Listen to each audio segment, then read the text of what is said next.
তোমার জীবনে তুমি যে প্রত্যেকটা আবেগ বা অভিজ্ঞতার মধ্য দিয়ে যাও, is after all your making. সব কিছুর শেষে সে তো তোমারই তৈরি। কেবলমাত্র যদি তুমি সচেতন হতে পারো যে That anyway it is your making. এমনিতেই এটা তো তোমারই তৈরি, You will definitely choose the sweetest way to be. তবে তুমি অবশ্যই জীবনের জন্য সবচেয়ে মধুর পথটাই বেছে নেবে। Devotion is not only the sweetest way to be, it is also the highest form of intelligence. ভক্তি জীবনের জন্য সবচেয়ে মধুর রাস্তাই শুধু নয়, এটা বুদ্ধিমত্তার সর্বোচ্চ রূপও। কিন্তু যারা নিজেদের ভক্ত বলে দাবি করেন, সাধারণত তারা একদল মূর্খ মানুষের সমষ্টি হয়ে থাকেন।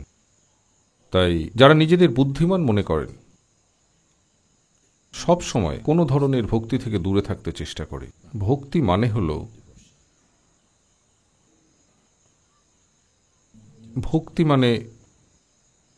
মন্দির, মসজিদ বা কোনো গির্জায় যাওয়া নয়, আর কোনো বিশেষ ধরনের ধর্মাচরণ পালন করা নয়।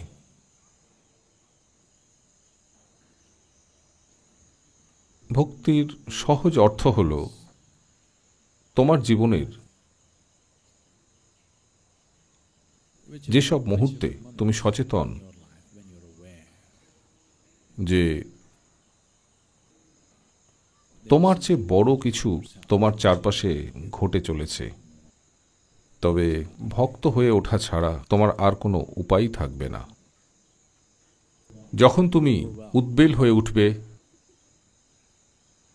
যদি তুমি যথেষ্ট সংবেদনশীল হও, যথেষ্ট বুদ্ধিমান হও বা যথেষ্ট যুক্তিসম্মত হও এটা দেখার জন্য যে তোমার চেয়ে অনেক বড় কিছু অনবরত ঘটে চলেছে, তাহলে তুমি স্বাভাবিকভাবেই একজন ভক্ত।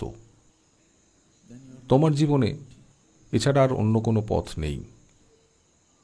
তুমি হয়তো কোথাও মাথা ঠেকাচ্ছ না, হয়তো কোনো অনুষ্ঠান করছো না, হয়তো তুমি কোনো মন্দিরেও বসে নেই, তুমি হয়তো সেরকম কিছুই করছো না যা তোমার করা উচিত। তুমি হয়তো একজন ভক্তের মতো কাপড় পরনি, হয়তো তোমার পোশাকে ভগবানের নামও ছাপানো নেই। হতে পারে তুমি কখনো নিজের মুখ দিয়ে ভগবানের নামও উচ্চারণ করনি। কিন্তু যদি তুমি সচেতন হও যে তোমার থেকে অনেক বড় কিছু তোমার চারপাশে ঘটে চলেছে, তবে স্বাভাবিকভাবেই তুমি একজন ভক্ত। এছাড়া জীবনে অন্য কোনো পথ নেই। যখন তুমি তোমার পেশি শক্তি, মনের শক্তি বা যা কিছু তুচ্ছ জিনিস তুমি করতে পারো তাতে যদি আচ্ছন্ন হয়ে থাকো এবং তুমি ভাবো যে এটাই সব, একমাত্র তখনই তুমি একজন ভক্ত নও। সেই অবস্থাতে তুমি একজন ভক্ত হতে পারো না। তুমি যখন এটা ভাবছো যে তুমি সব, তুমি ভক্ত হতে পারো না। যখন তুমি জীবনের সত্যকে দেখো যে তুমি এখানে শুধু এক ছোট্ট ঘটনা মাত্র, আর তোমার চেয়ে অনেক বিশাল কিছু সব সময় কাজ করে চলেছে, যদি তুমি এ ব্যাপারে সচেতন হও, যদি এটা তোমার জন্য ঘটমান বাস্তব হয়, তুমি সব সময়ই একজন ভক্ত। আমি এটা আগে কখনো বলিনি।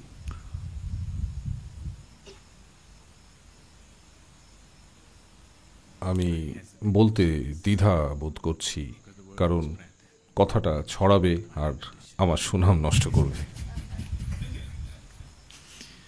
That I am a devotee. যে আমি একজন ভক্ত। ও সদ্গুরু, আপনিও ভক্ত? আপনি তো দাম্ভিক।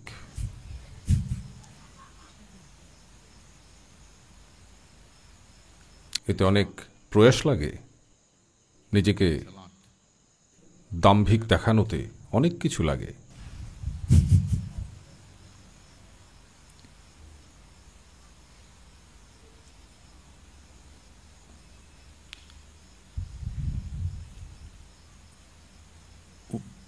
কি কি ধরনের ভক্ত আপনি?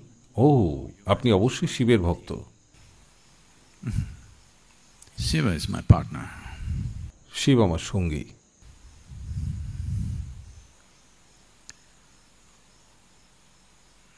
This will be very hard for you to digest. I'm devoted to you. এটা তোমাদের হজম করতে কষ্ট হবে যে আমি তোমাদের ভক্ত। এটা তোমরা বোঝো বা নাই বোঝো, এটা বোঝা খুব কঠিন যে ভক্তি মানে এই নয় যে আমাকে তোমাদের সামনে নতজানু হতে হবে বা তোমাদের পা ছুঁতে হবে বা তোমাদের গুণগান গাইতে হবে। In every way, I live for you. That's devotion.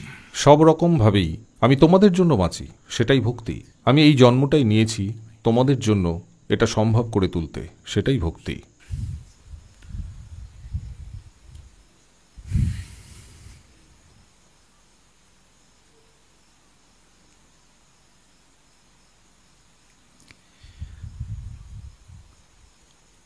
যখন তুমি অন্য কারো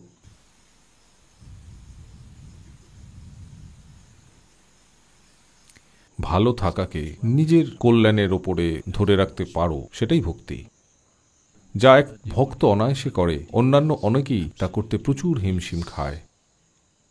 শুধুমাত্র এই ছোট্ট একজনকে পাশে সরিয়ে রাখতে কত সংগ্রাম, What a lot of struggle. কত সংগ্রাম, জীবনভর সংগ্রাম। মাথার ওপর দাঁড়ানো, দম বন্ধ করে রাখা, মাটিতে হামাগুড়ি দেওয়া এবং আরও কত রকমের সব জিনিস। ভক্তি হল এক সহজ, মধুর, সুন্দর পথ, শুধুমাত্র নিজেকে পাশে সরিয়ে রাখার।